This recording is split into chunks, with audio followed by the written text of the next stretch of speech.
عید الاضحیٰ میں قربانی کے موقع پر جو لوگ قربانی کرنا چاہتے ہیں انہیں یہ معلوم ہوتا ہے کہ اللہ تعالیٰ عیب دار جانور کو قبول نہیں فرماتا، اس لیے وہ بے عیب جانور کو تلاش کرتے ہیں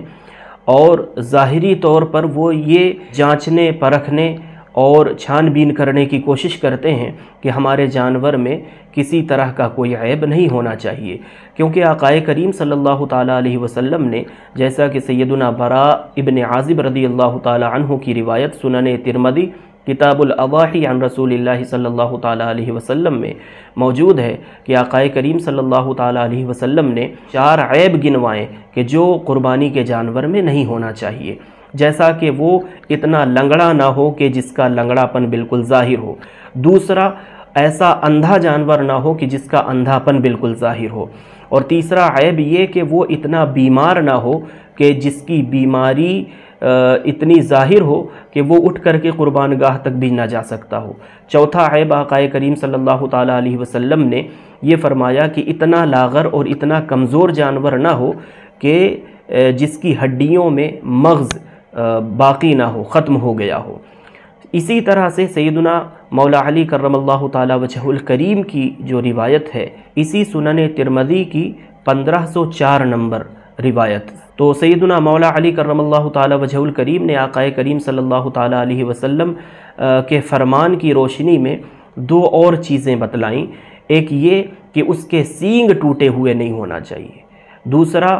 اس کا کان جو ہے وہ پھٹا ہوا نہیں ہونا چاہیے۔ تو یہ 6 عیب ہو گئے۔ ان 6 عیبوں کے علاوہ بھی قربانی کے جانور میں ہم جب جانور تلاش کرتے ہیں، خریدتے ہیں قربانی کے لیے، تو ہماری کوشش یہ ہوتی ہے کہ ظاہری طور پر اس میں کسی بھی طرح کی کوئی کمی کجی نہ ہو، کوئی عیب نہ ہو، لیکن بے عیب جانور کو تلاش کرتے وقت ہم یہ بھول جاتے ہیں اور اس چیز کو فراموش کر بیٹھتے ہیں کہ ہمارا وہ رب، ہمارا وہ اللہ کہ جس کی راہ میں ہمیں یہ جانور قربان کرنا ہے، اور اس کے لیے ہم بے عیب جانور تلاش کر رہے ہیں، لیکن ہم جو جانور کو قربان کرنے والے ہیں، جانور بے عیب تلاش کرتے ہیں لیکن خود بے عیب بننے کی کوشش نہیں کرتے، بلکہ ہم سر کے بال سے لے کر کے پیر کے ناخن تک عیب دار ہوتے ہیں، عیب ہی عیب ہوتے ہیں، سراپا عیب ہوتے ہیں۔ تو قربانی کا پیغام یہ ہے کہ وہ اللہ رب العزت، ہمارا وہ رب کہ جو بے عیب جانور کی قربانی ہم سے چاہتا ہے، عیب دار جانور کی قربانی بھی جو رب قبول نہیں کرتا تو عیب دار بندے کو کیسے قبول کرے گا؟ جس طرح سے ہم یہ جاننے کی کوشش کرتے ہیں کہ وہ جانور جو اللہ کی راہ میں قربان کرنا ہے تو قربانی کا وہ جانور کیسا ہونا چاہیے، اس سے زیادہ ہمیں یہ جاننے کی ضرورت ہے کہ وہ جانور جو قربان کرنے والا ہے، قربانی کرنے والا یا جس کی جانب سے قربانی کی جا رہی ہے، وہ بندہ کیسا ہونا چاہیے۔ جانور جس طرح سے بے عیب ہوتا ہے اور ہونا چاہیے، اس سے زیادہ بڑھ کر اس چیز کی ضرورت ہے کہ قربانی کرنے والا، قربانی کروانے والا وہ بھی بے عیب ہونا چاہیے، اور اسے اپنے آپ کو ہر طرح کے عیبوں سے بچانے کی، پاک کرنے کی کوشش کرنی چاہیے۔ جس طرح سے بے عیب جانور کوشش کر کے تلاش کرتے ہیں، اسی طرح سے جتنے عیب ہمارے اپنے وجود میں، ہماری اپنی ذات میں پائے جاتے ہیں، اس طرح کے اپنے تمام عیبوں کو ختم کرنے کی ضرورت ہے، کیونکہ کہیں ایسا نہ ہو کہ ہم جانور وہ بے عیب قربان کریں اور وہ جانور ہو کر کے اللہ کی بارگاہ میں مقبول ہو جائے چونکہ بے عیب تھا، لیکن ہم جو کہ عیب دار بندے ہیں تو ہم عیب دار ہونے کی وجہ سے اللہ تعالیٰ کی بارگاہ میں کہیں ایسا نہ ہو کہ ریجیکٹ کر دیے جائیں، قربانی کا جانور تو قبول ہو جائے جانور ہونے کی وجہ سے اور بے عیب ہونے کی وجہ سے، لیکن ہم باعیب ہونے کی وجہ سے اور عیب دار ہونے کی وجہ سے کہیں کل میدان قیامت میں اللہ رب العزت کی بارگاہ سے کہیں ہمیں دھتکارا نہ جائے، ریجیکٹ نہ کیا جائے اللہ کی بارگاہ میں۔ اس لیے وہ جانور تو اللہ کی بارگاہ میں بے عیب قربان کرنا ہی ہے، لیکن اس کے ساتھ ساتھ اپنے آپ کو بھی قربانی کا یہ پیغام ہے کہ جس طرح سے جانور بے عیب اللہ کی بارگاہ میں پیش کریں اور قربان کریں تو اپنے آپ کو بھی بے عیب بنانے کی کوشش کریں، اپنے عیبوں کو بھی ختم کرنے کی کوشش کریں۔ جانور کو قربان کرنا اور اس کے گلے پر چھری چلانا یہ تو استعارہ ہے کہ وہ جانور کے گلے پر چھری چل رہی ہے، لیکن اصل میں ہمارا اپنا نفس قربان ہو جانا چاہیے،